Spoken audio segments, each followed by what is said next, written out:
Let's talk about season 11 of Degrassi. Now, this season felt very different because it felt like the first 30 episodes were closing out an era and the next 15 were ushering in a new one.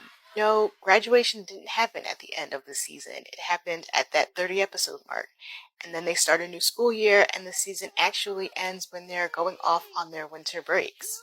Okay, let's quickly talk about the new Niners in season 11 of Degrassi. So we have Tristan, Zig, and Tori, and they've all come from the same junior high into Degrassi as ninth graders. Now, if you thought that Tori looked familiar, then you would be correct. The actress that plays her was also on Degrassi, playing Craig's younger half-sister. And the actress is also sisters with the actress that plays Manny. Very interesting. But back to the season, Tori and Zig they were dating in junior high. They come in to Degrassi, broken up, but then they get back together.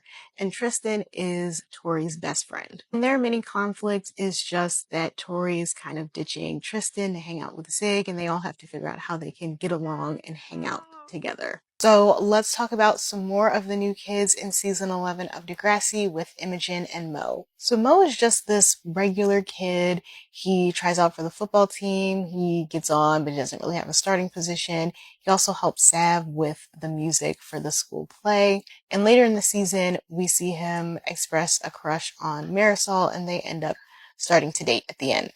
Now, Imogen is different. She's like on a different wavelength from everyone else.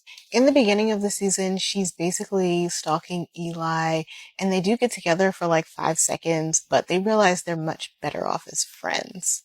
And like I said in the previous video, she reciprocates feelings back with Fiona. And again, they share that kiss at the carnival. But at the end of the season, she is unaware that Fiona could possibly be moving. Let's talk about Holly J in season 11 of Degrassi. So Holly J's life gets flipped upside down once again this season, actually twice this season, when she first finds out that she needs a kidney transplant and may need to defer school, and second, when she finds out that she is adopted. And it seemed pretty out of the blue, and we hear from her mom that they were going to wait till she turned 18, but needing a kidney and none of the people in your family matching is a great time to tell your child that they've actually been adopted. So she meets her birth mother and, of course, tells her about needing a kidney, but the woman wants $20,000 for it. But that's illegal, obviously, and it's even more of a devastating blow to Holly J. But just in the nick of time, an option arises where Fiona wants Holly J's birth mom's prom dress. And she's like, well, I'll just give her $20,000 for it. And so Holly J gets her kidney on prom day. But she doesn't miss out completely on the prom festivities because of how great of a friend Fiona is.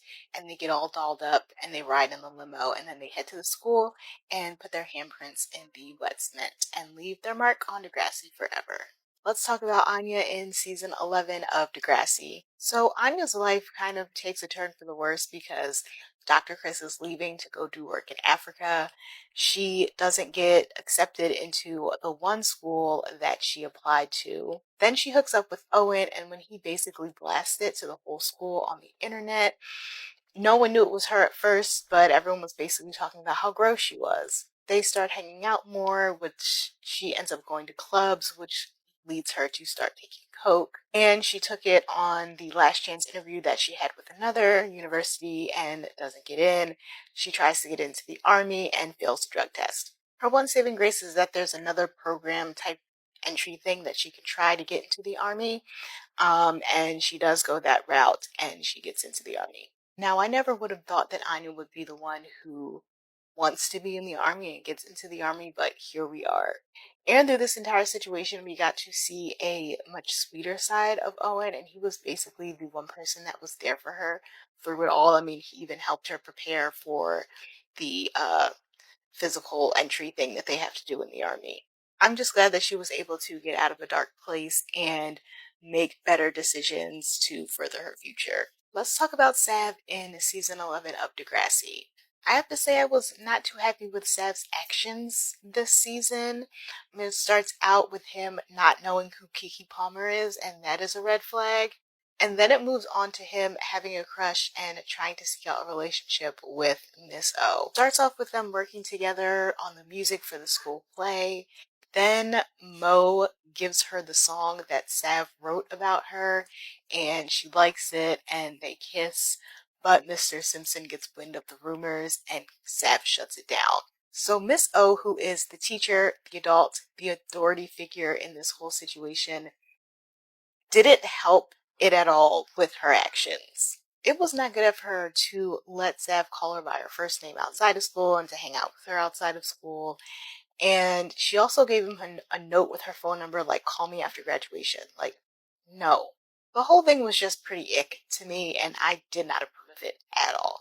But let me know what you thought of that whole situation. Now let's talk about Fiona in season 11 of Degrassi. Fiona has really stepped into her own and has experienced a lot of growth since the first time we've seen her. She's really been this codependent person with Declan and Holly J, and even her spring break fling Charlie, and even was dependent upon alcohol. But with all of her friends graduating, she realized that it's time for her to just step out on her own.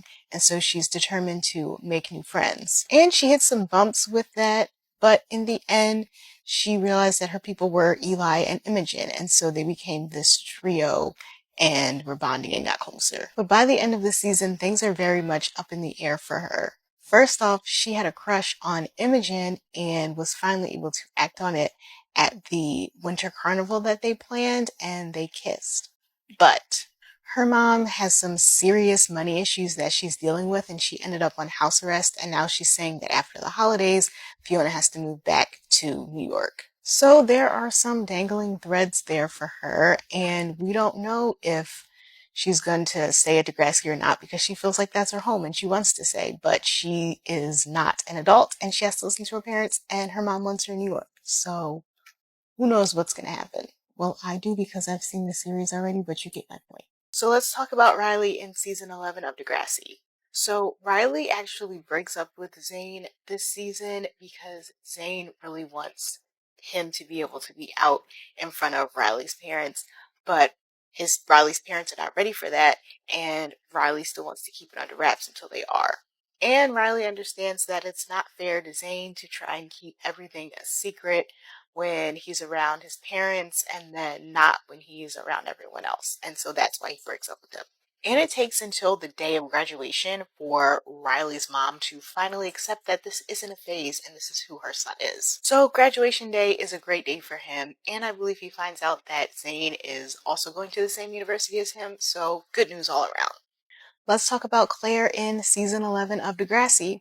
This season, Claire was the source of so much drama. First, she was obsessing over Eli and the fact that he was super chill about their breakup. And then she finds out that he has been diagnosed with bipolar disorder and is on meds. And so she attempts to get over Eli by hanging out with Jake, who is a new kid at Degrassi, but an old family friend of Claire's. And the relationship was okay until they find out that their parents date and then get engaged and then get married. And these two still think that it's a good idea for them to be together. And it even goes as far as them almost having sex, but thankfully, they do not.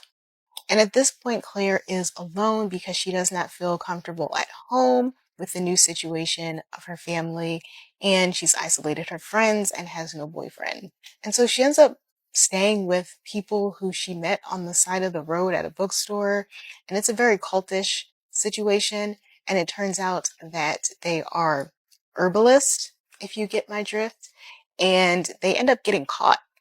Jake shows up right before the place was raided. Luckily, they don't get into any trouble, but this is the point when she finally accepts Jake as a brother. And at the end of the season, she is even able to make up with her friends, and she starts getting cool with Eli, and they even kiss. So after all that, things may be looking up for Claire next season. Let me know what you thought of her this season. Let's talk about Jenna and Casey in season 11 of Degrassi. With Jenna and Casey, Degrassi is showing us what it's like for teen parents. So Jenna takes the semester off and Casey's mom lets her move in with them. Meanwhile, Casey is going to school during the day and working as a busboy at night. And these two try, but it's quickly shown to them that it's not as easy as it seems. Jenna is super depressed and lonely at home all day, and Casey really is just out there living his life and then remembering that he has a girlfriend and a son at home. And then an incident happens where the baby falls and child services has to come out to have a visit. And this is when Jenna starts thinking about adoption. So these two decide to put their baby up for adoption and try to go back to some sense of normalcy. And they also break up and go their separate ways. And now Jenna is back in school and she is living with Allie. Casey has a really hard time with the adoption and he's invited to go see Ty. And when he does, he realizes that his life is completely different and even his name has been changed to Doug. And he just has a really hard time knowing that he can't just show up whenever he feels like it to see the baby. And it's a hard thing for him to realize, but he starts taking strides to that. And that's really where we leave them at the end of the season. Now let's talk about Allie and Dave in season 11 of Degrassi. Now, these two are dating this season, and I honestly never thought that Allie would accept a date with Dave, but here we are, and they actually have a good thing going. It wasn't until summer break where things start to get rocky for them because Allie goes away to science camp and Dave has a fling. And she gets pretty upset about that, and they end up parting ways for a bit. They do eventually get back together, only for Dave's summer fling to make an appearance and basically be stalking him. So she shows up, and Dave tries to take her to the train so she can go back to her home. She steals his phone and starts texting all these things to Allie. She's not paying attention, walks into the street, and ends up getting hit by a car. She gets hurt pretty badly, and for the rest of the season, Dave is pretty torn up about it because he's super guilty because he feels like it's all his fault. But Allie is right there by his side, trying to be supportive and help him get through all of it. Now it's time to talk about Bianca and Drew in season 11 of Degrassi. These two get themselves into some serious legal trouble because Bianca's ex, who was in jail, is out and is basically stalking her. He attacks her and Drew comes in to try and stop him, and Bianca ends up finishing it off by hitting him in the back of the head with a brick. And now there's this whole investigation where Drew ends up taking the fall and saying it was self-defense. And it does seem all fine and good, but Bianca's ex was in a gang and his fellow gang member Vince is now after Drew, and Drew has some serious anxiety about it. They even jump him at one point. And then Bianca steps in and basically does whatever Vince wants her to do in order for him to stay away from Drew. And for a majority of the season, this is what they are dealing with. But luckily, it comes to an end when Bianca finally goes to the cops and tells them everything about Vince and the gang. And of course, she is given leniency because she has so much information. But these two do end up going their separate ways for a bit. Drew starts dating Katie. Meanwhile, Bianca is just putting all of her time and energy in school because she actually likes it, and she admits that. But then these two realize that they want to be together, but Drew is still with Katie, and it's a really difficult time for her that we'll talk about later, and so he doesn't really want to break up with her, and Bianca doesn't think that he should either, and so now they're just in this very complicated situation.